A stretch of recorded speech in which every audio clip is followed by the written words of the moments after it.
ایران کے بادشاہ نے اپنے بیٹے کو پڑھانے کے لیے ایک استاد صاحب کا بندوبست کیا۔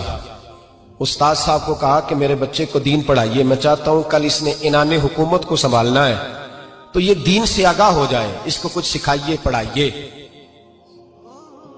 بہت نیک بزرگ بڑے درویش عالم پڑھانے لگے، اسباق مکمل ہو گئے، دین کے اسباق قرآن مجید پڑھایا، احادیث طیبہ کا درس دیا، اصول فقہ سے روشناس کرایا۔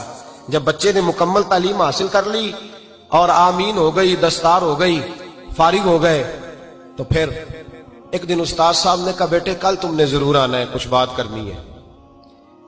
شہزادہ گیا ملنے استاد صاحب سے، استاد صاحب نے کنڈی لگا لی، ہاتھ میں درہ پکڑ لیا، مار مار کے پورے وجود کو زخمی کر دیا، کوئی غلطی نہیں، کوئی بات نہیں، مارا۔ بچہ آیا آ کے بادشاہ سلامت سے کہا کہ ابا جی سمجھ نہیں آئی، بڑا مارا ہے استاد۔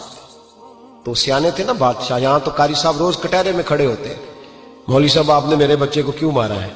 آپ 8,000 کے مولوی ہیں، میرا کئی کروڑ کا بچہ ہے، سویرے بدل لیں گے، خبردار آپ نے بچے کو ہاتھ لگایا، اپنی حیثیت میں رہے معاذ۔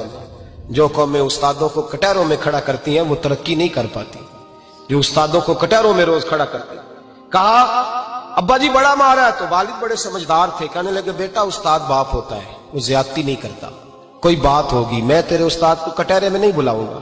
اماں سے بات کی، اماں کہنے لگی بیٹا میں تیرے باپ سے کیسے بات کروں، ڈر آتا۔ وقت گزر گیا، 22 سال بیت گئے، 22 سال گزر گئے، بادشاہ کا انتقال ہوا، شہزادہ تخت پہ بیٹھا، پہلا حکم یہ دیا کہ میرے استاد کو بلاؤ، پہلا حکم۔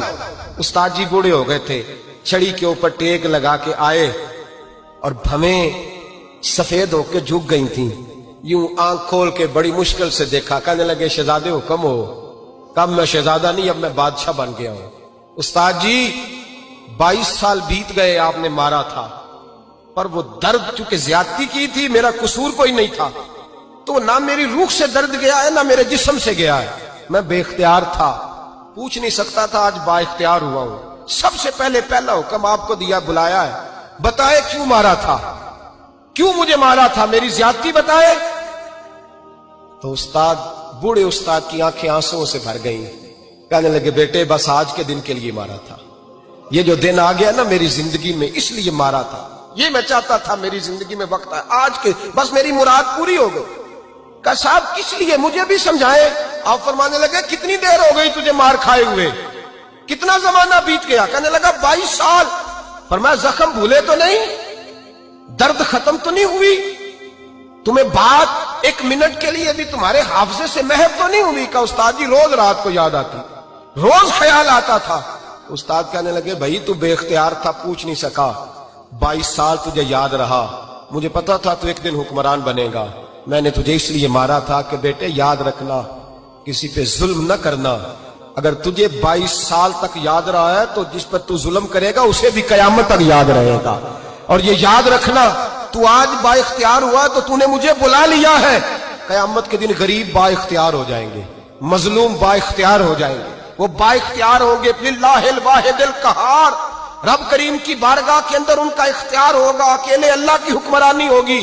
پھر وہ بلائیں گے بڑے بڑے کج کلا، دنیا میں جن کی پگڑیاں اونچی تھیں وہ سر جھکائے کھڑے ہوں گے، دنیا میں جو ڈکٹیٹر بنتے تھے ان کی پشتیں لال ہوں گی، ان کو غدار لکھا جائے گا، قیامت تک نہیں بھولے گا۔ ظلم کرنا تو سوچ سمجھ کے کرنا، اتنا کرنا جتنا تم سہ سکتے ہو، اتنی زیادتی کرنا جتنی قیامت میں تم برداشت کر سکتے ہو۔ میرے نبی کریم صلی اللہ علیہ وسلم نے فرمایا ظلم سے بچو، یہ قیامت کے اندھیروں میں سے ایک اندھیرا ہوگا۔ زندگی میں زیادتی نہ کریں، اگر تھوڑی دیر کے لیے کوئی چیز برداشت کر جائیں گے تو وہ فائدہ دے جائے گی، کچھ دیر کے لیے اگر سہ جائیں گے تو نفع مل جائے گا، سہنے کی کوشش کریں لیکن زیادتی نہ کریں۔